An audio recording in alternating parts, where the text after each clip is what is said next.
The Smash Bros. Series is one of the most popular group video games to this day, and it's no doubt that the third one is one of the more well-known titles the series has to offer, but this game is so much different from the others. After 64 and Melee, Nintendo wanted to draw more attention to the Wii, or Revolution at the time, by teasing the fact that a new Smash Bros. Game was on the way. The funny thing about this is that Sakurai had no idea about this plan before it went public, so him and his team went to work on building the grand finale to the Smash Bros. Series. Or that's at least what I thought it was at the time. This clearly shows with the amount of detail and content that they put into the game. But hey, I'm no history teacher, so let's stick to what I do here, and that is opinions. Now, from what I can gather, no one can agree on how good this game is, which is a cool thing, but it causes some heated debates. The Wii fanboys praise this game till the cows come home, which pisses off the GameCube crowd and leaves the modern gamers to find out that Smash Ultimate wasn't the first Smash Bros. Game. I personally respect all sides of the debate here, because listen, we all have our games that genuinely confuse us on how people could think it's better than what we grew up with. Brawl doesn't have the charm or personalized character experience of Smash 64, the hardcore gameplay and the competitive prowess of Smash Melee, or the abundance of characters that Ultimate has, but this game has one trick up its sleeve that no Smash Bros. Game has. Come on guys, it's obviously the fact that Waluigi's in a Smash game for the first time.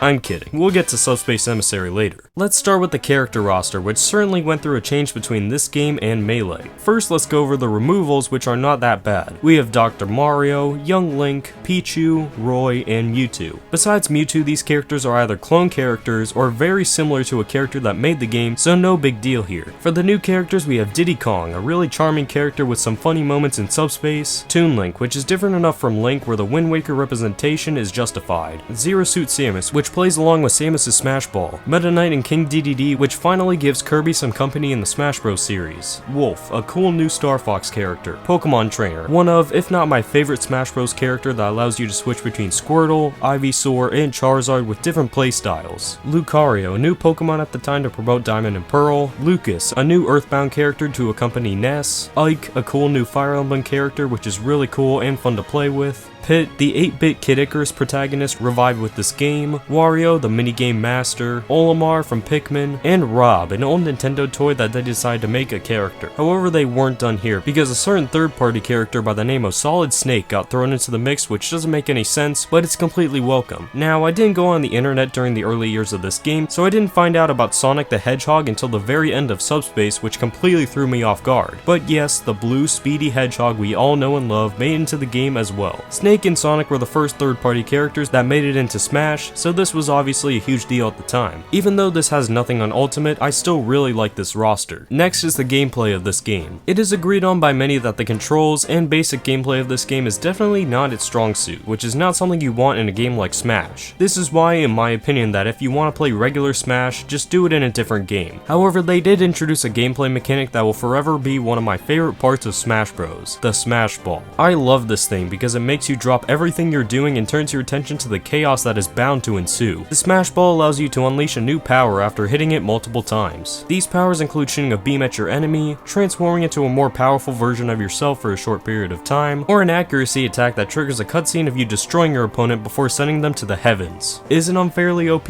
Yes. Do I care? Absolutely not. They also added the assist trophy, which sends out an ally that can spice up the battle. I'm not the biggest fan of this one personally. It either just does the work for you or straight up doesn't help you, which makes it pointless in my opinion. At least with a Smash Ball, it takes some level of strategy and almost always rewards your efforts. For stages, it's pretty hit or miss. Some of my personal favorites are Delfino Plaza, Mario Circuit, Pirate Ship, Halberd, WarioWare, and Pokemon Stadium 2. But there are also some stages that are just a pain to play, like 75M, Mario Bros, Rumble Falls, and Bow, or Bow, I don't know. In addition to the new stages, they also brought back some Melee stages, which is really cool. When it comes to modes, this game is loaded with fun ones. It may not have bored the platforms, or as good of a break the targets mode as the older games, but that's all that's bad about it. Let's start with Special Brawl, which allows you to customize certain attributes about your character like size, speed, weight, and other add-ons. It's pretty fun that you have so much to play with. Next is Subspace Emissary, which is what this game is known for and excels at. Going into this, they wanted to expand upon the idea of an adventure mode in a Smash Bros. Game, and they sure did expand on this. The cutscenes, the depth, the story, the content. There is so much here for you to enjoy. I'll basically summarize the story really quickly. Mario and Kirby are doing a standard game of Smash Bros, only to be interrupted by the Subspace Army, who seeks to claim their first world by using Robs to sacrifice themselves with a nuke.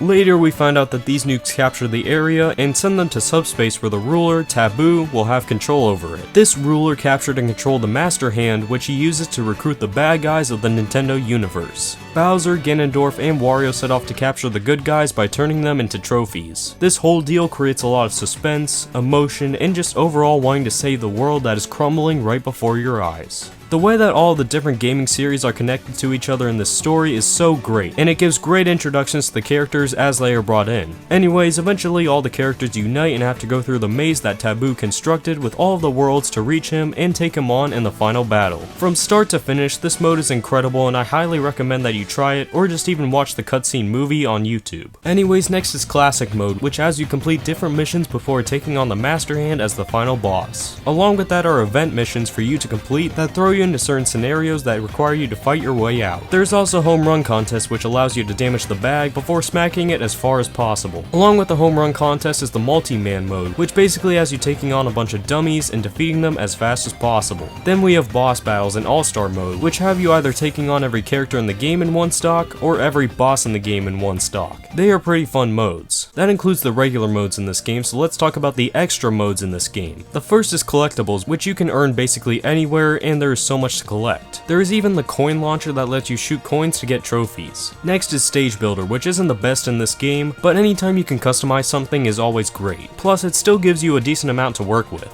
And the last thing is Masterpieces, which is such a cool addition. This allows you to demo the games that a lot of the characters came from. These games include Donkey Kong, Ice Climbers, Super Mario Bros, Legend of Zelda, Kid Icarus, F-Zero, Star Fox 64, and many more. The only problem is you are under a very short time limit for something that takes 2 minutes to load. Like, you will be playing Super Mario Bros and get past 1-1 just for you to be abruptly cut off as you are entering the second level. It's also a jump scare too for some games, where it doesn't fade away before giving you the message. Now that I've given the rundown on this game, let me state my case. This game is an S tier game, however not the best Smash game if that makes sense. Smash Bros is a platforming combat game, which is not what this game does well in. This game does well as a platforming game where combat is involved. It's like an Avengers movie but with Nintendo characters. If you want to play a normal session of Smash Bros, don't choose this game. The other games just do that simply so much better. If you want a standard Smash game, play Melee, and if you like the modern items that this game has, you have the luxury of playing Ultimate right now. However, I would get this game just for the side modes like Subspace Emissary, with there being so much fun content that you just can't find anywhere else. And with that said, that's enough for me. Thank you so much for watching, and I will see y'all in the next one. Have a good one.